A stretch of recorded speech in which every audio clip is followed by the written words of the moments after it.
Hi friends, இன்றைக்கி நம்ம ரொம்ப சூப்பரான சாஃப்டாக ஜூஸியாக பிச்சு போட்ட சிக்கன் ரோல் செய்ய போகிறோம். செம்ம டேஸ்ட்டாக இருக்கும். வாங்க எப்படி செய்யுதுன்னு பார்த்துடலாம். வீடியோக்குள்ளே போகிறதுக்கு முன்னாடி நம்ம சேனல் ஃபஸ்ட் டைம் நீங்கள் பார்க்குறீங்க, சப்ஸ்கிரைப் பண்ணிக்கோங்க. பக்கத்தில் இருக்கிற பெல் ஐக்கானை கிளிக் பண்ணி அதில் ஆல் ஆப்ஷன் சேவ் பண்ணி வச்சுக்கோங்க. அப்போ தான் நான் போடக்கூடிய ஒவ்வொரு வீடியோஸும் நோட்டிஃபிகேஷனாக வரும். சப்ஸ்கிரைப் பண்ண பார்க்குற புது வியூவர்ஸும் மறக்காமல் சப்ஸ்கிரைப் பண்ணி சப்போர்ட் பண்ணுங்கள். வாங்க வீடியோக்குள்ளே போகலாம். அகலமான மிக்சிங் பவுலில் மசாலா பொருட்களை சேர்த்துக்கலாம். 1/4 ஸ்பூன் மஞ்சள் தூள், 1 ஸ்பூன் வத்தல் தூள், 1/2 ஸ்பூன் சீரகத்தூள், 1/4 ஸ்பூன் மிளகுத்தூள், 1/2 spoon garam masala, 1/2 spoon chicken 65 masala, 1/4 spoon சோம்புத்தூள், 1/2 ஸ்பூன் மல்லித்தூள், கொஞ்சமாக கஸ்தூரி மேத்தி நல்லா க்ரஷ் பண்ணி விட்டு சேர்த்துப்போம். நம்ம கஸ்தூரி மேத்தி சேர்க்கறதுனால ஃப்ளேவர் ரொம்ப சூப்பராக வந்திருக்கும். 1 ஸ்பூன் இஞ்சி பூண்டு பேஸ்ட், தேவையான அளவுக்கு உப்பு, 2 ஸ்பூன் நல்லா திக்கான தயிர் எடுத்துக்கலாம். ஒரு 1/4 கப் அளவுக்கு கார்ன்ஃப்ளவர் எல்லாத்தையும் சேர்த்துட்டு நல்லா மிக்ஸ் பண்ணிக்கலாம். நான் கொஞ்சம் கூட தண்ணி எதுவுமே சேர்க்கல, நல்லா மிக்ஸ் பண்ணிட்டேன். இந்தளவுக்கு நல்லா மிக்ஸ் பண்ணியாச்சு. நான் இன்றைக்கி 1/2 கிலோ சிக்கன் எடுத்து வச்சுருக்கிறேன். நல்லா மஞ்சத்தூள் கல்லுப்பு போட்டு நல்லா வாஷ் பண்ணி வச்சுருக்கிறேன். கவுச்சி வர இல்லாமல் இருக்கிறதுக்காக சேர்த்துப்போம். எல்லாத்தையும் சேர்த்தாச்சு.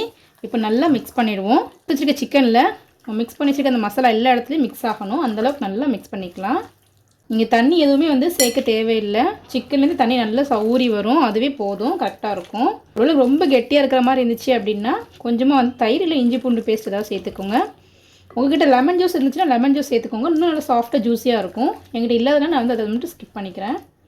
இந்த அளவுக்கு நல்லா மிக்ஸ் பண்ணியாச்சு. இது ஒரு 1/2 மணி நேரம் நல்லா ஊறட்டும். அதுக்கப்புறம் செய்ய ஆரம்பிச்சிடலாம். இப்போ சிக்கன் 1/2 மணி நேரம் நல்லா ஊறிடுச்சு. இப்போ நம்ம பொரிக்க ஆரம்பிச்சிடலாம். இப்போ கடாயில் எண்ணெய் சேர்த்துருக்குறேன். எண்ணெய் நல்லா சூடாகிடுச்சு. இப்போ நம்ம எடுத்து வச்சுக்க சிக்கன் ஒரு நல்லா மிக்ஸ் பண்ணிக்கலாம். நல்லா மிக்ஸ் பண்ணியாச்சு. இப்போ நம்ம போட்டு பொரிச்சு எடுத்துப்போம்.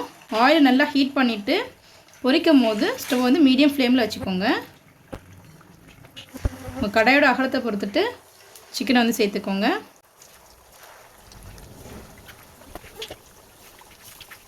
நான் ஒரே நேரத்தில் எல்லா சிக்கனையுமே சேர்த்துட்டேன். நீங்கள் சிக்கனோட அளவுகளை பொறுத்துட்டு உங்கள் கடாயோட அளவை பொறுத்துட்டு 2 தடவை ஒரு தடவை சேர்த்துக்கோங்க.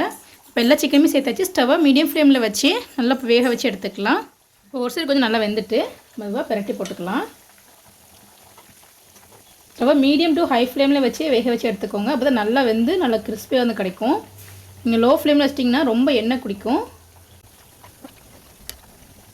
எல்லாத்தையுமே பிரட்டி போட்டாச்சு. இப்போ பின் சைடு மீடியம் ஃப்ளேமில் வச்சு நல்லா வேக வச்சு எடுத்துக்கலாம். இந்த சைடு நல்லா வெந்துட்டு இப்போ நம்ம ஸ்டவ் ஆஃப் பண்ணி எடுத்து வச்சுருவோம்.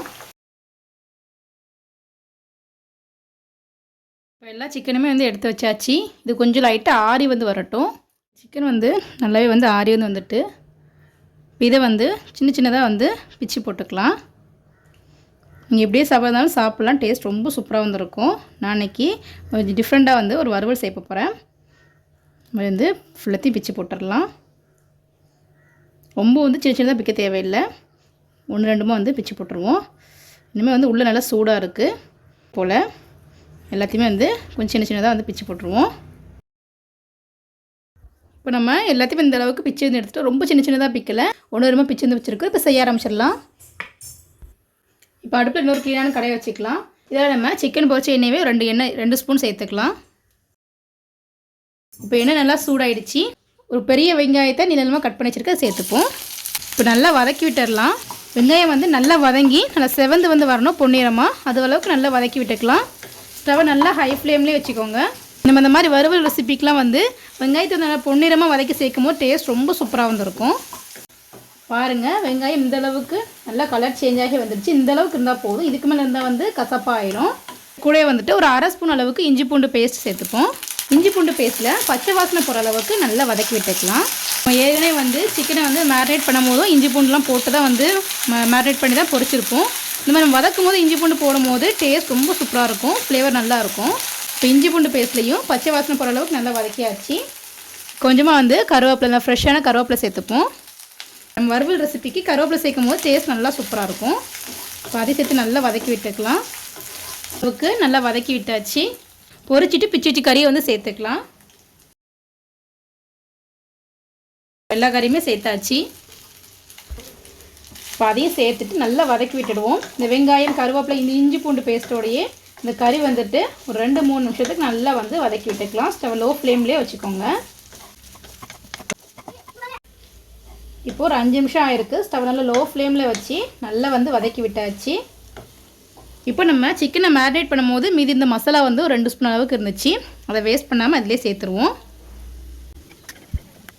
மசாலாவை சேர்த்தாச்சு. இது கூட வந்து 1 ஸ்பூன் அளவுக்கு தயிர் வந்து சேர்த்துப்போம். தயிர் சேர்த்துட்டு நல்லா வந்து வதக்கி விட்டுக்கலாம். உங்களுக்கு வந்து எக்ஸ்ட்ரா எந்த ஒரு மசாலாவுமே நான் போடலை. ஏன்னா நம்ம மேரினேட் பண்ணும்போது எல்லா மசாலாவும் சேர்த்துட்டோம். வந்து இப்போ இதுக்கு தனியாக எக்ஸ்ட்ரா எந்த மசாலாவும் போடலை. நீங்கள் வந்து நல்லா செக் பண்ணி பார்த்துட்டு உங்களுக்கு உப்பு உரப்பு ஏதாவது கம்மியாக இருக்கிற மாதிரி இருந்துச்சுன்னா அதுக்கு தகுந்த மாதிரி வந்து அட்ஜஸ்ட் பண்ணிக்கோங்க. எனக்கு எல்லாமே கரெக்டாக இருந்ததுனால நான் இதுக்கு எக்ஸ்ட்ரா எதுவுமே சேர்க்கல. இப்போ இந்த மேரினேட் பண்ண மசாலாவோடு சேர்த்து நல்லா வதக்கி விட்டுக்கணும். எக்ஸ்ட்ரா தண்ணி எதுவுமே நம்ம சேர்க்க தேவையில்லை. ஸ்டவ்வை நல்லா லோ ஃப்ளேம்லேயே வச்சு நல்லா வந்து வதக்கி விட்டுக்கலாம். இந்த மாதிரி நீங்கள் ஒரு ட்ரை பண்ணி பாருங்கள். ரொம்ப சூப்பராக இருக்கும். ஒரு 5 நிமிஷம் ஆயிருக்கு. சூப்பராக ரெடி ஆகிடுச்சு. நல்ல ஒரு வாசம் வந்திருக்கு. மேலே வந்து ஒரு பச்சை மிளகாவை நல்லா பாதியாக கீறி வச்சுருக்கு. அதை சேர்த்துப்போம். கொஞ்சமாக மல்லியில் சேர்த்துக்கலாம். நல்லா மிக்ஸ் பண்ணிவிட்டு இப்போ சுட சர்வ் பண்ணிவிடுவோம். டேஸ்ட்டு சும்மா அல்டிமேட்டாக இருக்கும். இப்போ நம்மளுடைய பிச்சு போட்ட சிக்கன் வறுவல் ரெடி ஆகிடுச்சிங்க. செம்ம டேஸ்ட்டாக இருக்கும். சிக்கன் வறுவல் தயிர் சாதம், சாம்பார் சாதம், ரச சாதம், அப்புறம் எல்லா வெரைட்டி ரைஸ் கூட செம்ம அல்டிமேட் காம்பினேஷனாக இருக்கும். ரொம்ப சூப்பராக இருக்கும். ரொம்ப ஈஸியான ரெசிபி. கண்டிப்பாக நீங்கள் சிக்கன் வேணும் இந்த மாதிரி நீங்கள் ட்ரை பண்ணி பாருங்கள். ரொம்ப சூப்பராக இருக்கும். அடிக்கடி செஞ்சு வைப்பீங்க. அவ்வளோ ஒரு ஈஸியான சூப்பரான ரெசிபி. நீங்களும் வீட்டு ட்ரை பண்ணி பார்த்துட்டு எப்படின்னு சொல்லி கமெண்ட் பண்ணுங்கள். இந்த வீடியோ உங்களுக்கு பிடிச்சிருக்குன்னு நினைக்கிறேன். பிடிச்சிருந்தா லைக் பண்ணிக்கோங்க. உங்கள் ஃப்ரெண்ட்ஸ் அண்ட் ஃபேமிலிஸ்க்கும் ஷேர் பண்ணுங்கள். இது போல் நிறைய வீடியோஸ் பார்க்கணும் மறக்காம சேனலுக்கு சப்ஸ்கிரைப் பண்ணிக்கோங்க. நம்ம சேனலில் சிக்கன் ரெசிபிஸ் நிறைய போட்டிருக்கோம். அதோட லிங்க் டிஸ்கிரிப்ஷன் இருக்கிற மறக்காம செக் பண்ணி பார்த்துக்கோங்க. ரொம்ப ஈஸியாகவும் இருக்கும். ரொம்ப டேஸ்ட்டாகவும் இருக்கும். தேங்க்ஸ் ஃபார் வாட்சிங்.